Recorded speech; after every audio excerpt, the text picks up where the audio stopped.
celebration of a life well lived. Welcome to AgeSong, and welcome to our rooftop center. Now, you're here at AgeSong, where Wesley's lived for 4 years, and I think we're a very special community, a special elder care community, because we have a really strong philosophy here also. We don't believe that the last years of one's life are something that people should be shunned or put away or anything like that. We believe that this is a natural thing, a natural situation for all of us to reach. That elderhood is something that's to be cultivated and to be accepted with open arms.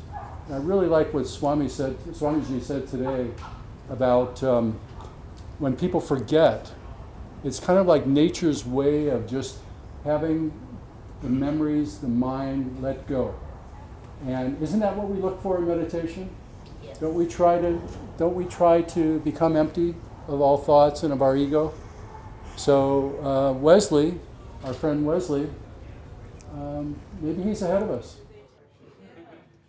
There are priceless things that get lost with time. Friendships, lessons, the richness of life gets lost. The things that are most important, we really give them the least important. So we thought it would be a good occasion to make this book and do something to try and arrest some of that in time and hopefully share it with others. I really appreciate everyone coming to help us celebrate the Quiet Yogi. And of course, Wesley would never have referred to himself as the Quiet Yogi. And in fact, some of us here, he has been a friend and teacher for over 40 years. When Wesley moved into AgeSong 4 years ago, we had the task of going into his apartment and packing up all his books and papers. And starting to do that, we came across all these wonderful treasures, the letters from Shivananda and Venkatasananda.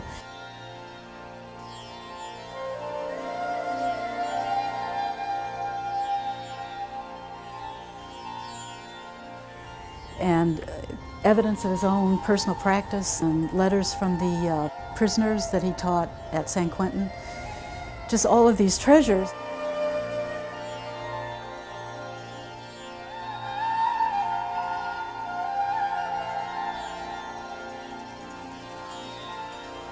Shivoham, Shivoham, Shivaswarupoham,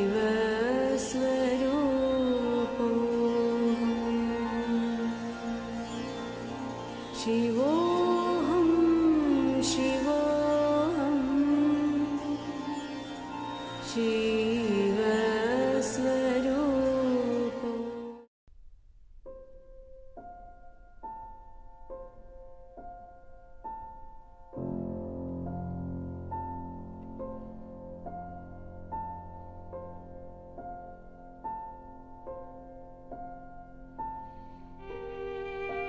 Wesley lost his whole family, his entire family, in the concentration camps in World War II. His family they were active in the Polish underground resistance, and he himself was only 15 at the time. He was liberated at 18 on April 11th, 1945, and if you happened ever to be with him at that time, on the anniversary of that date, he would always look at his watch because he knew to the exact moment when he saw the first American soldier peer around the edge of the gate.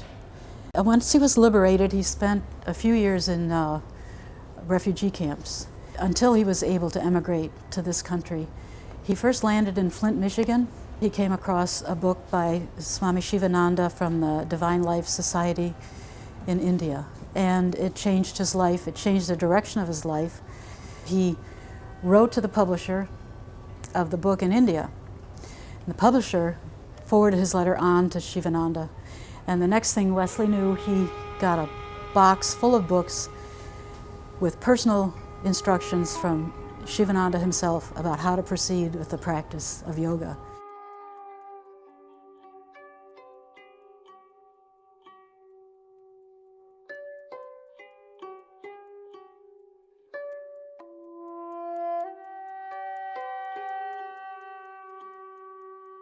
And so that was the beginning, and that was the rest of his life.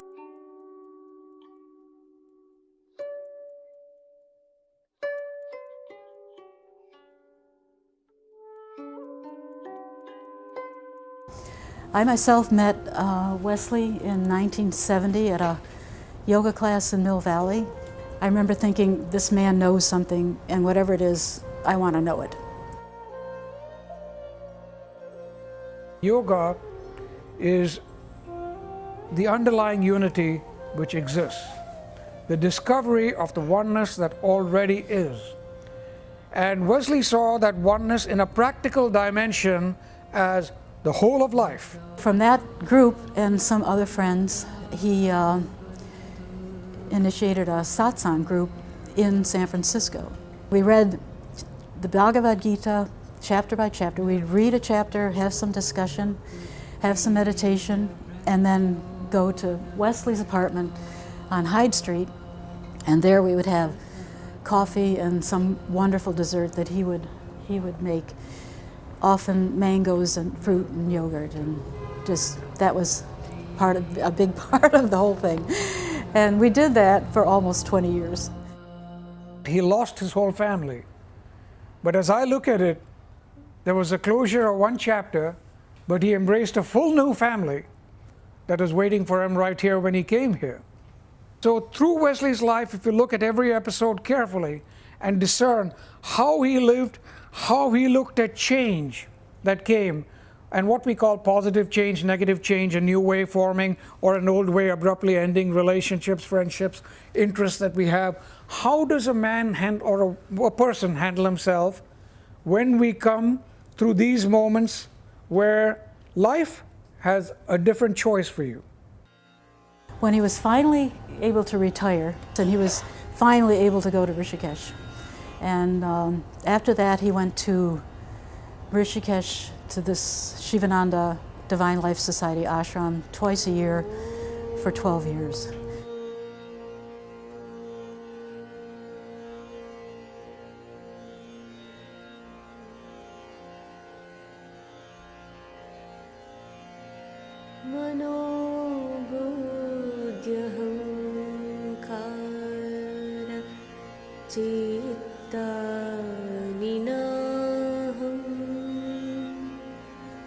न च श्रोत्रजिह्वे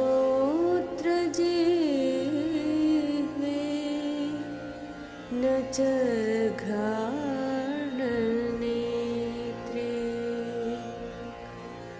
न च व्योमभूमिर्न तेजो न वायु. And that's where he met Swami Suryadevananda. It's easy to talk yoga, talk Zen, talk all of these things, talk Vedanta. It is one different thing to live it, and it is another thing for it to become so natural that you don't know otherwise. These were things that I believe, these are things that Wesley and myself would talk about. We'd go to Chrissy Fields, or we'd go to Muir Woods, or several other places and sit and talk about him. And that's why I always said he was my great friend, because we talked about this and said, how do we do this? Not about theories and what do you think about this and this technique of meditation and all of that. Those were not important. If spirituality does not enter life, it is as worthless as a tinsel and should be dismissed.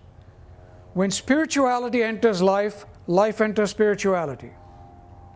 Till that happens, nothing has happened.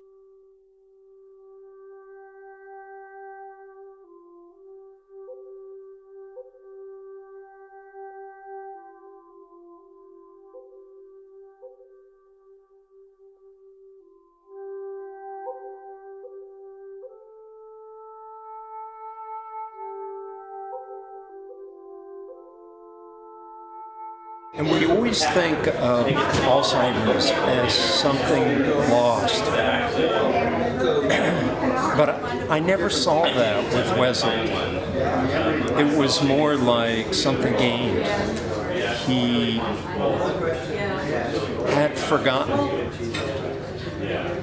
the little self that intrudes. Oh, that person hurt my feelings, or I'm not doing as well as I should be doing. He forgot that, and he was present to life around him. He had learned to reside in life rather than to fight with it. Something that forgetfulness or Alzheimer's cannot take away from you, which is goodness.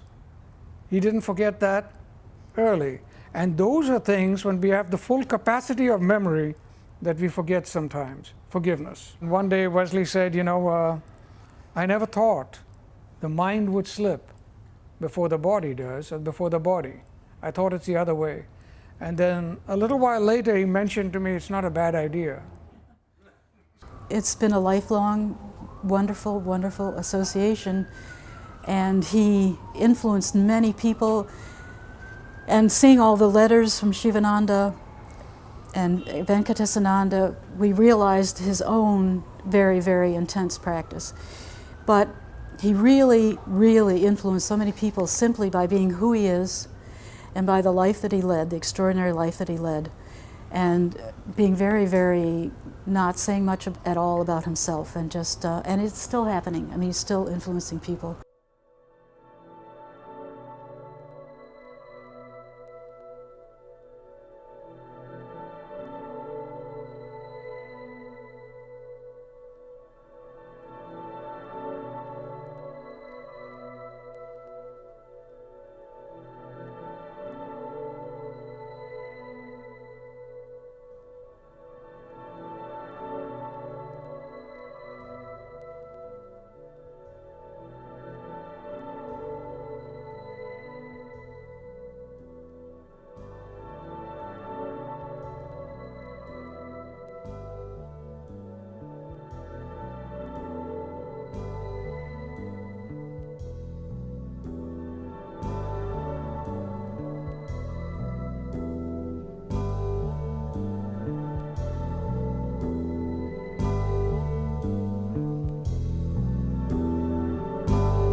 The thing that Wesley did was he got in step with life. He embraced life as the reality, or the reality as life.